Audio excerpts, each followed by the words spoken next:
We'll guide you through how to run Python in CMD. If you find this useful, then consider subscribing and liking the video. If you want to execute Python script directly from your command line without opening an IDE, running Python in CMD is the fastest way to do it. First, click the window search bar and type CMD. Then press enter to open command prompt. Now, if Python isn't installed, open your browser and go to python.org. On the home page, click the download tab at the top. Click that button to download the installer. When it's download, find the .exe file in your download and double click it. On the first screen, make sure to add python.exe to path. Then click install now. Wait the installation to complete. You get the success message. Close the installer when it's finished. Go back to CMD and type python /version and enter. If you see a version number like Python 3.14, you're good to go and start coding right away. Type Python and press enter to open interactive shell.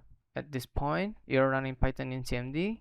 Try typing print hello world and press enter. You'll see hello world appear.